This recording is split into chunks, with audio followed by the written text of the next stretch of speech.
Halo guys, kembali lagi bersama gue Nandi. Tak mau berlama-lama, film yang akan diulas alur ceritanya kali ini berjudul Corn Island 2014. Dengan durasi tayang selama 100 menit atau berkisar 1 jam 40 menit, film ini berhasil membuat gue terpukau. Dan semoga kalian bersama keluarga sehat, bahagia selalu ya. Film dibuka dengan seorang kakek yang sedang mengayuh perahunya. Badai dan hujan lebat baru saja reda. Tak lama perahunya sengaja ia tepikan di satu permukaan. Ternyata kakek bernama Ilyas ini tertarik dengan satu tempat, yaitu pulau lumpur yang terbentuk akibat banjir dahsyat. Pulau kecil ini berada di tengah sungai Enguri, sebuah sungai di Georgia Barat.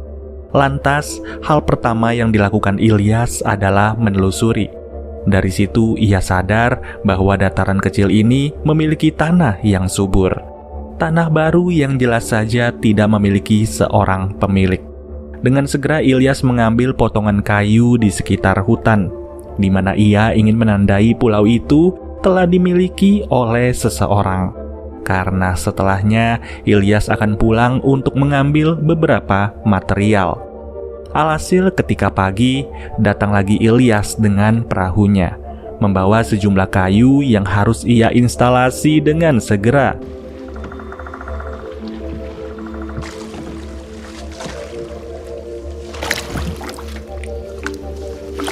Hari pertama ini banyak tenaga yang akan dikeluarkan Ilyas. Bekerja seorang diri untuk membangun sebuah hunian.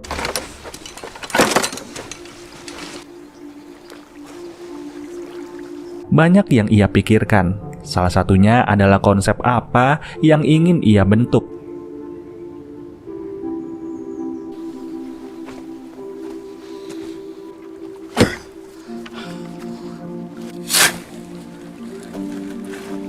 Waktu demi waktu berlalu, bongkar pasang harus dilakukan. Sebelum pada akhirnya, Ilyas menemukan titik yang tepat untuk ia teruskan. Singkat cerita, waktu bekerja sudah habis dan sekarang Ilyas harus pulang. Pulang sembari mengambil material berikutnya. Esok hari, Ilyas kembali lagi ke proyek jangka panjangnya. Tapi tidak datang seorang diri, di mana sekarang ia sudah membawa cucunya.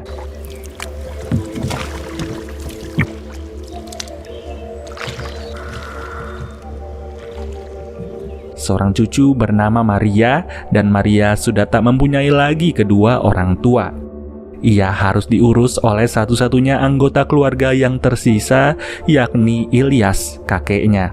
Hari ini adalah hari pertama Maria datang ke pulau tersebut. Ia pun tahu bahwa tempat ini adalah satu-satunya tempat yang layak untuk dihuni, karena kediaman lamanya telah terendam air. Selama berada di sini, Maria hanya memantau saja apa yang dilakukan kakeknya. Dimulai dari memasang perangkap ikan yang nantinya sumber makanan mereka akan berasal dari sungai itu. Sesekali, Maria turut mengerjakan proyek kakeknya, bekerja sesuai arahan ketika Ilyas sedang beristirahat.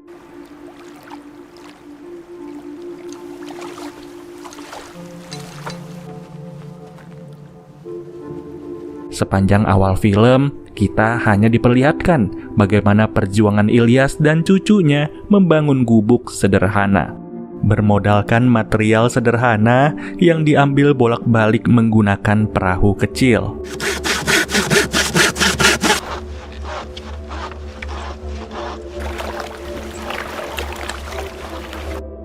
Sampai suatu ketika, di saat Ilyas dan Maria lagi asik dengan aktivitas masing-masing, mereka pun menyadari adanya satu suara, yaitu sebuah suara boot yang mengangkut beberapa tentara. Prajurit perang yang ternyata juga saat ini di Georgia sedang tidak kondusif.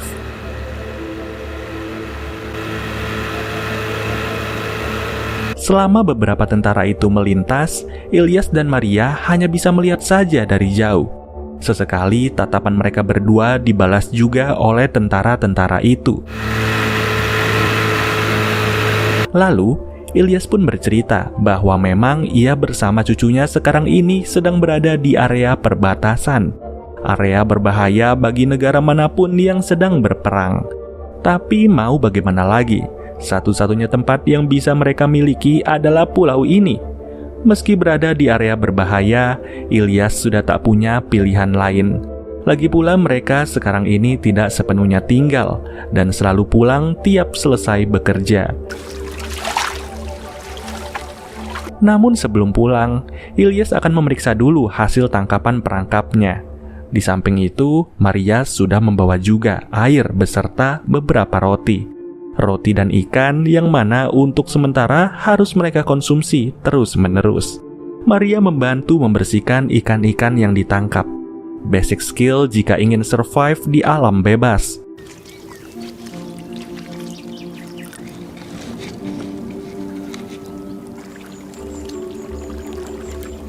Hingga tiba waktunya, momen menyantap merupakan detik-detik paling ditunggu. Membakar langsung ikan hasil tangkapan sembari memandangi bentangan sungai. Memang untuk sekarang semua berjalan indah.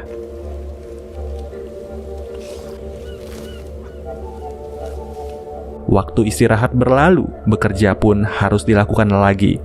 Kali ini Maria berperan lebih banyak untuk membantu.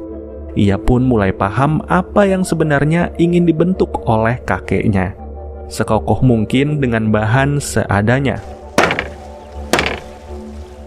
Dan tepat di hari yang sama, pada akhirnya gubuk yang dibangun sudah berpintu. Pintu yang terpasang menandai selesainya waktu bekerja di hari itu.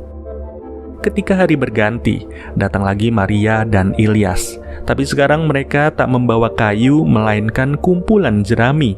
Jerami-jerami itu akan digunakan sebagai atap dari gubuk tersebut.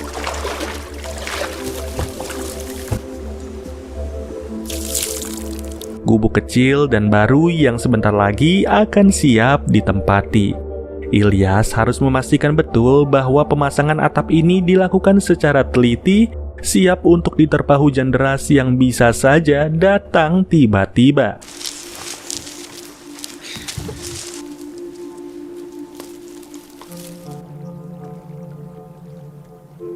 Indahnya, gubuk yang dibangun akhirnya selesai. Dari situ, Maria pun segera membasuh badannya, sementara Ilyas duduk sejenak. Namun untuk kedua kali, melintas lagi kumpulan tentara. Hanya saja tentara itu tak mempunyai fokus pandangan yang berbeda.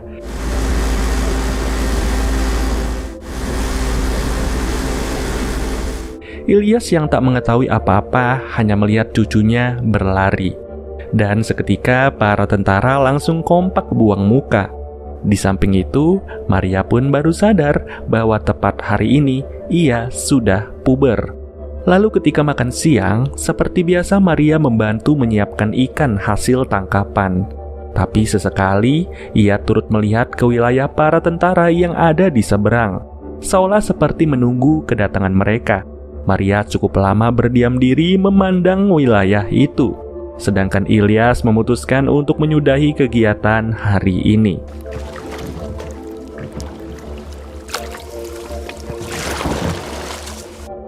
Esoknya, kegiatan baru sudah dipikirkan oleh Ilyas. Lahan di pulau yang masih tersisa, ia manfaatkan untuk ditanami sesuatu. Yang mana seiring kepala berpikir, Ilyas akhirnya tertarik untuk membuat sebuah kebun. Kebun yang bisa menjadi sumber karbohidrat bagi ia bersama cucunya. Dan itu adalah jagung. Benih-benih jagung yang langsung disebarkan di saat lahan penanaman sudah dibuka oleh Ilyas. Berhari-hari berlalu, datanglah hujan untuk pertama kalinya sejak sekian lama. Momen itu mereka manfaatkan untuk menyantap ikan dan roti yang selalu menjadi santapan.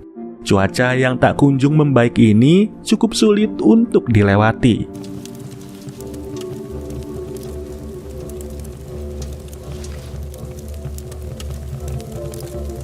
Ketika reda, mereka sadar pulau ini membutuhkan pagar penahan.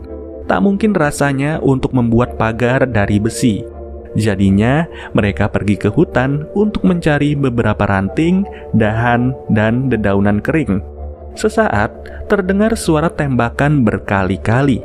Maria pun diperingati oleh Ilyas untuk bersembunyi, tentu demi menghindari adanya peluru yang nyasar.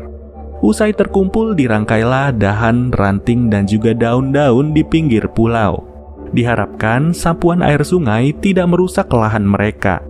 Seiring berjalannya waktu, Maria lebih banyak lagi berperan, membiarkan Ilyas istirahat karena memang tenaga sang kakek sudah terbatas.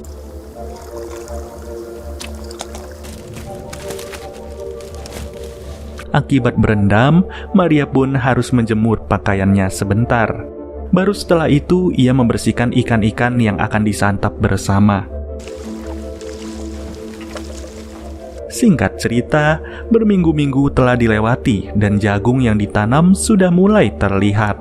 Usaha keras kakek dan cucu ini benar-benar berhasil untuk memproduksi sesuatu. Tapi ketika malam, mereka berdua nggak sadar ada beberapa tentara yang diam-diam mendekat, menginjakan kaki di pulau kecil itu tanpa tahu apa maksudnya. Dan ketika pagi, Ilyas yang baru tiba dibuat sedih tak karuan. Sedih karena banyak jagungnya yang hancur terinjak. Pada akhirnya, mereka mengambil satu keputusan, yaitu tak lagi pergi dari pulau ini. Dengan kata lain, mereka akan tinggal di gubuk yang mana beberapa perlengkapan sudah dibawa. Namun sesaat setelahnya, tiba-tiba mendekatlah para tentara. Datang di saat Maria dan kakeknya sedang menyiram pohon jagung. Tapi ternyata mereka mendekat bukan untuk mampir, melainkan hanya melihat saja aktivitas Ilyas dan Maria. Meski begitu, ada yang janggal di sini. Salah satu tentara tak henti-hentinya fokus melihat Maria hingga membuatnya memutar kepala. Atas apa yang terjadi, Ilyas tidak mau berpikir negatif, sedangkan Maria terus berpikir tanpa bisa memejamkan mata. Ternyata di pagi harinya, para tentara kembali menggoda Maria. Maria yang sedang membilas kaki dan terus-terusan diteriaki dari kejauhan. Jelas, ini sudah mulai berlebihan. Namun Maria hanya bisa diam dan membeku di saat sang kakek mulai sadar cucunya digoda.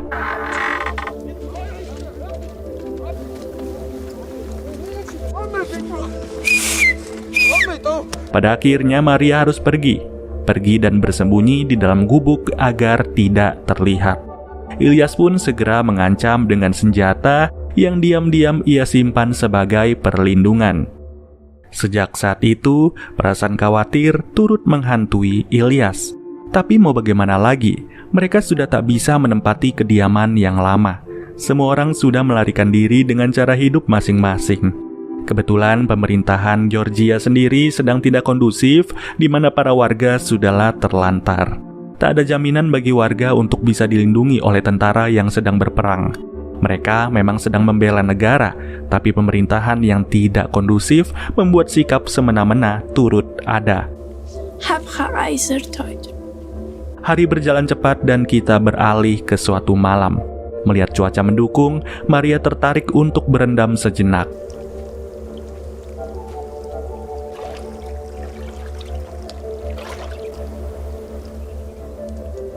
Namun di sini, tiba-tiba Maria mendengar suara pergerakan. Suara yang membuat ia panik di air dan harus segera keluar serta kembali ke gubuk.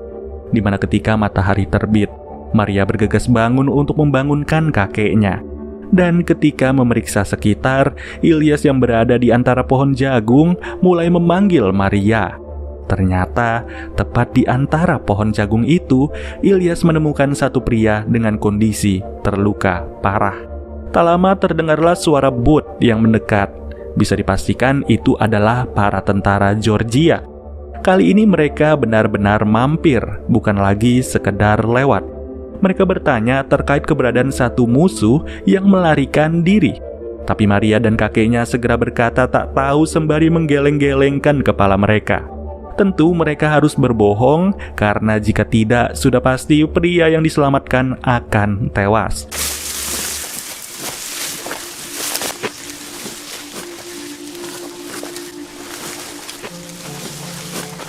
Melihat sang kakek masih mau berbuat baik, Maria pun hanya bisa terdiam. Ia tahu ini adalah keputusan bijak dikala bertahan hidup masih harus diusahakan. Namun diam-diam Maria tertarik untuk melihat sang kakek yang sedang menggantikan pakaian dari pria yang ditolong. Hari pertama tinggal bertiga di gubuk sederhana. Ayam yang sengaja disimpan akhirnya harus dimasak.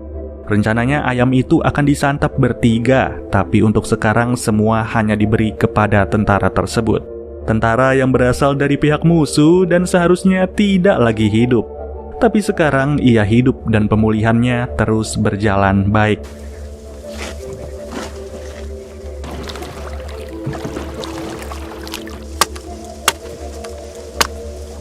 Di samping itu, Maria yang justru penasaran dengan tentara tersebut. Sejak hari pertama, Maria sudah menaruh rasa penasaran yang sangat tinggi. Entah ini sekedar perasaan atau bukan, tapi pengalaman puber pertama memiliki pengaruh besar. Maria pun terang-terangan memandangi tentara itu dari jauh. Tentulah tak enak bagi si tentara untuk melihat balik di mana Maria memang selugu itu.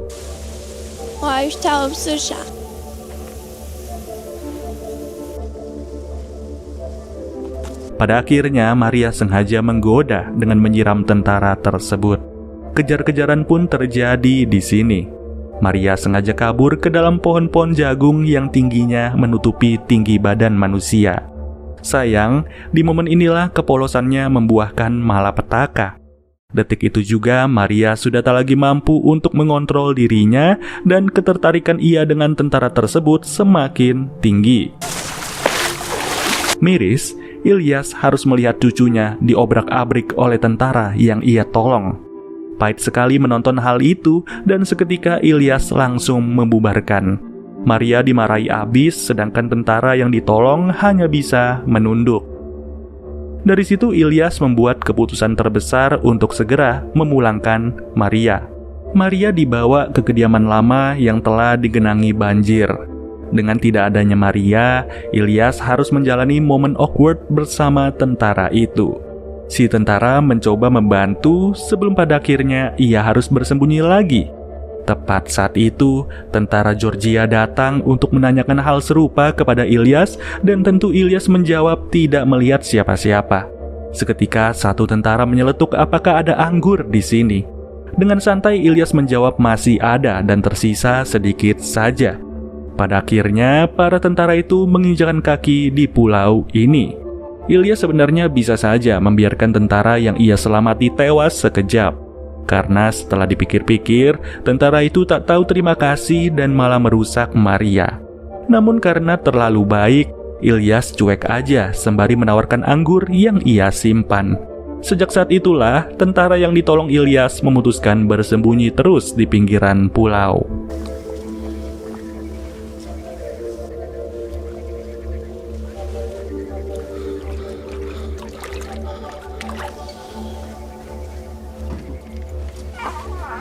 Setelah usai, pulanglah para tentara yang mampir itu. Mereka berterima kasih atas anggur yang diberi. Dan siapa sangka, tentara yang ditolong memutuskan untuk pergi saja dari sini. Ia sudah merasa tak enak kepada Ilyas, yang mana kepergiannya akan mempermudah hidup Ilyas. Tanpa berkata apa-apa, Ilyas hanya melihat gubuknya sudah kosong. Alhasil, malam itu Ilyas pun tetap tidak tidur seorang diri. Ia sudah membawa lagi Maria yang hanya bisa diam karena masih sungkan dengan kakeknya. Tepat esok pagi, tiba-tiba datang lagi grup tentara yang sama. Mereka mendapat laporan bahwa satu tentara musuh masih hidup dan apakah Ilyas melihatnya.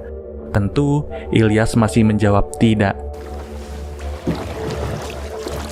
Suatu ketika, di saat Maria sedang sibuk memperhatikan jagung-jagung, tiba-tiba ia dipanggil oleh beberapa pria. Beberapa pria yang lagi-lagi itu adalah para tentara. Dari seberang sana, mereka menggoda Maria secara brutal sampai-sampai Maria harus bersembunyi. Di sisi lain, Maria bimbang apakah ia harus merespon atau tidak, karena masa awal puber membuat ia senang menjadi daya tarik. Namun selang beberapa jam, sadarlah ia bahwa cuaca akan jauh memburuk. Hujan beserta angin kencang telah turun dan kali ini cobaan berat akan menerpa pulau kecil itu.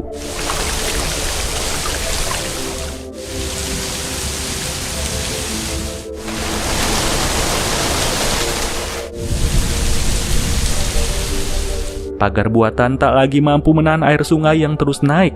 Semuanya hancur dan sekarang sebagian air sudah memenuhi pulau tersebut. Beberapa menit saja, hanya tersisa sedikit pohon jagung beserta gubuk.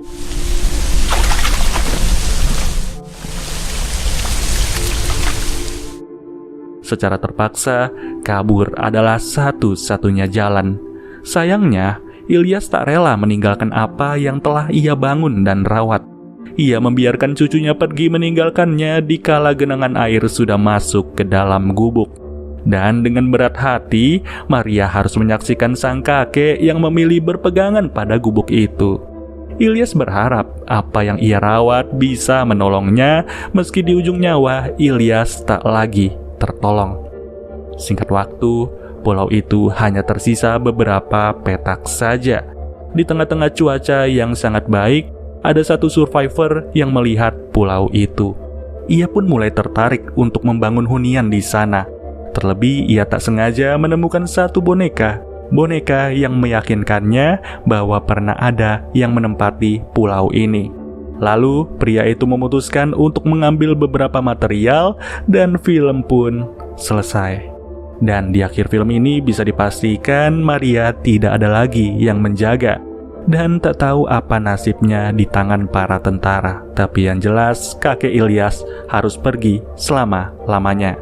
Terima kasih teman-teman yang sudah menonton alur film ini sampai selesai. Dan kita bertemu lagi di video berikutnya. Gua Nandi cabut dulu. Dadah.